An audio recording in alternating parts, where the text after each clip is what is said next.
Shalom, here we are in chapter 11 of Bill Mounce, Basics of Biblical Greek. This is from the 4th edition for our Greek class at Torah Resource Institute. So we're going to go through the vocab here. As always, it's in alphabetical. So we start with alpha. Adelphos. Then we see our genitive here. Adelphou. So that tells us right off the bat we're dealing with the second declension.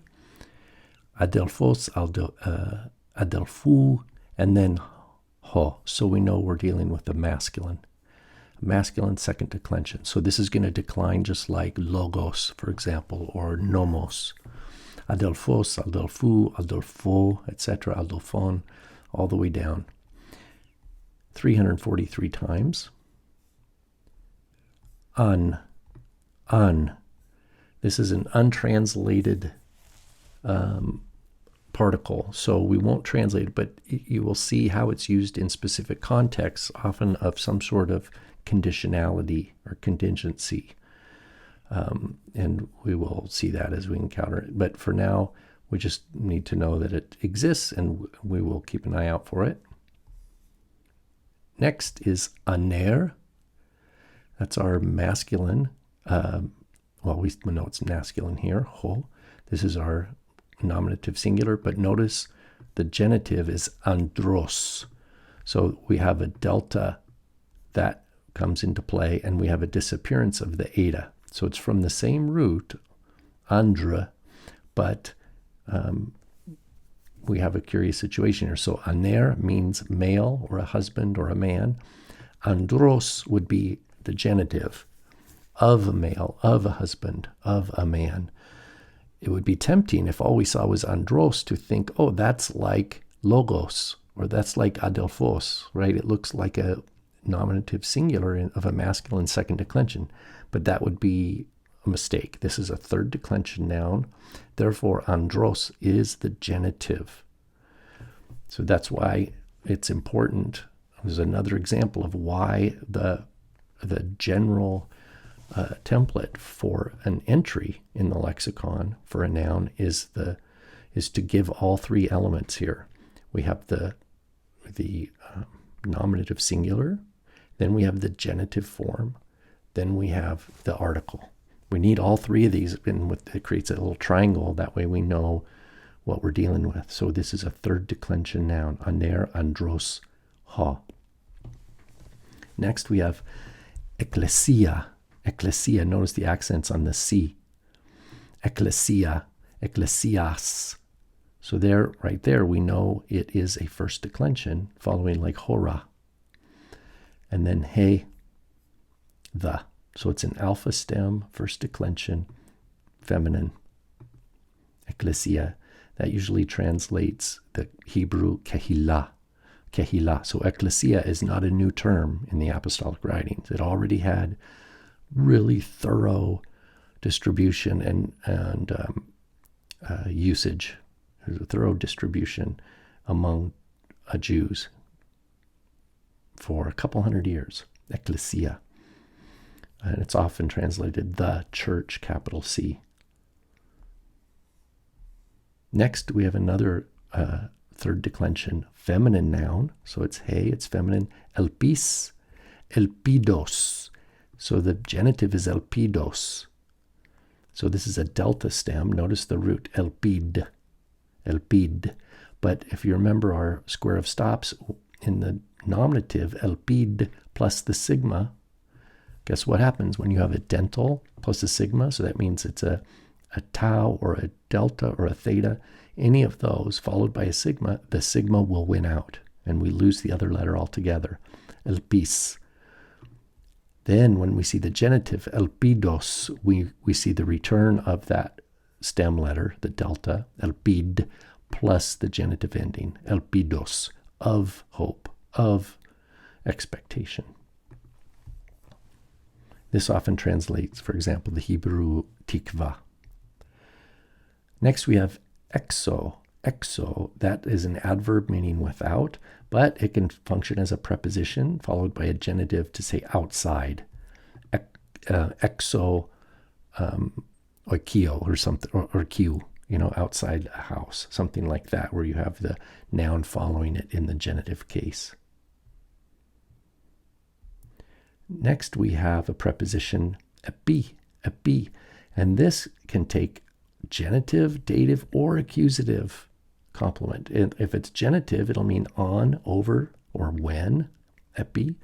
If it's followed by a dative, we'd say on the basis of, or at. If it's followed by an accusative, it means on, to, or against. So you can see on is the general meaning, epi, but it has nuance based on genitive, dative, or accusative noun. Notice what happens here, though, too, is if the word epi is followed by a word with smooth breathing, or it starts with a vowel and smooth breathing, we drop the iota altogether and we get ep. If it's followed by a word that begins with a vowel and a rough breathing, the P softens to a aspirated phi, F. But they have the same meaning. Next, we have the noun we, hemes. That would be like anachnu in Hebrew, hemes. Next, we have a neuter mat stem, third declension, thelema. So remember, we had soma for body. We had onoma for name. Now we have thelema. Thelema means will or desire. It's a mat stem, so the tau disappears. We don't see the mat in the nominative, but it returns for the genitive, thelematos and I think this is, Thelma, if you've ever met someone named Thelma. I think it comes from this word here, will or desire.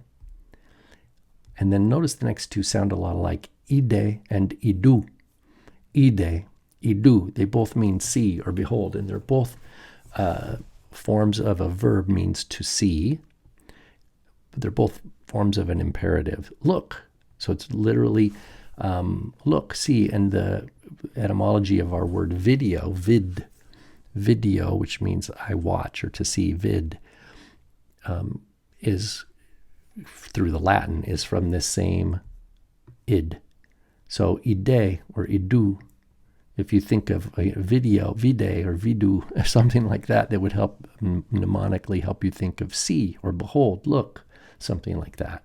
But it's definitely, it's to get attention, but it does come from the visual, the verb for seeing something.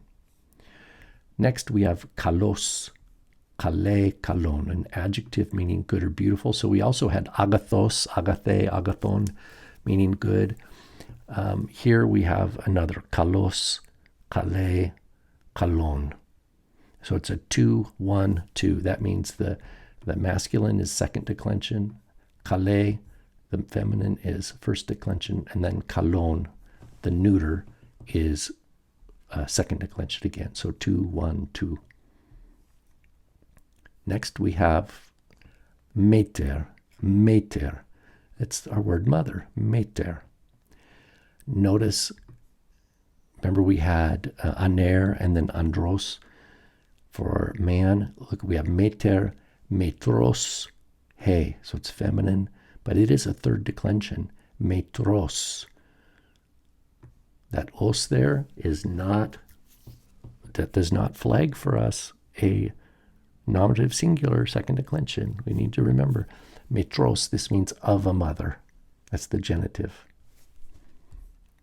We'll see it also with pater below here. Ude, that's a compound of u, the negative u and de. So ude means and not even, neither, nor, ude. Then we have, we saw above here, we saw it, meter, metros, he. Now we see father, pater, patros, ha. So it's masculine, but it also is third declension. So here again, we're differentiating gender from declension because both meter and pater are third declension nouns, but they're different genders. Meter is feminine, and pater is masculine. So again, I know we normally associate first declension nouns with a feminine gender, and that's very often the case. But we also need to recognize these times where those categories don't overlap as nicely as we would expect. So pater, patros, means father. So again, patros, you might think, oh, that's a masculine nominative singular.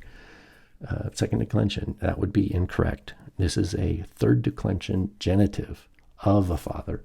The masculine, the neuter, no, the nominative, forgive me, the nominative singular is pater. Next, we have the word faith, or translates the Hebrew emunah, pistis, pistis. That's our nominative singular. Pisteos, pisteos is a third declension ending, pisteos. Now notice we have, instead of our normal third declension genitive omicron sigma, we have omega sigma. And that's because it ends in this, it's a third declension that ends in a strange kind of consonant. Pistis, pisteos, which is looks like a kind of a contraction of vowels happening. And it's feminine. Hey, pistis. Pisteos would be of a faith, or something like that. All right, next we have hudor, hudatos, ta.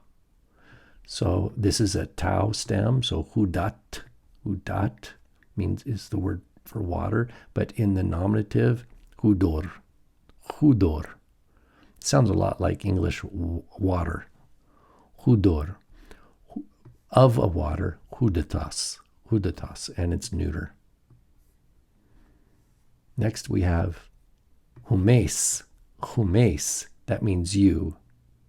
Earlier we had hemes. Remember, hemes is anachnu, us, or we. Humes means you, plural. Atem in Hebrew, y'all, but without gender. Humes. Next we have a neuter third declension from phot, if you know the word like photon, phos in the nominative. Why? Well, because the tau is the end of the stem, phot plus the sigma. What happens when we have a dental followed by a sigma? Remember the square of stops? The tau disappears and we have phos, but it returns in the genitive photos, of light, of a light, and it's neuter, to. So phos, photos, the dative photi, right? Without a iota substitute, we would just have a iota at the end, photi, to light or for light. Next we have charis. Charis is our word for grace, or chen in Hebrew. Charis, charitos. So notice its root is charit, it's a tau stem. Why do we not see the tau in the nominative? Because the sigma ending, flagging the third declension nominative singular, wipes out the tau, charis, but it returns in the other forms, charitos, of grace, chariti, to grace or for grace, and it is like pistis, it is feminine. Hey, charis, grace. Hode, it means here. Hode. Look at where we are here. So far, if all the 123 words to date times the occurrences, almost 85,000, 61.42% of the total 138,000. So that means more than every 3 out of 5 verbs, or words rather. So that means if you just start reading the Greek New Testament, 3 out of every 5 words, actually more frequently than that, more frequently than 3 out of 5, you will be able to know what it is you're looking at. Again, this is a huge milestone. You want to appreciate the accomplishment here. Now, again, there's a lot of work to do with learning verbs, etc., but this is really wonderful news. All right, I hope you're all encouraged by your progress. Shalom.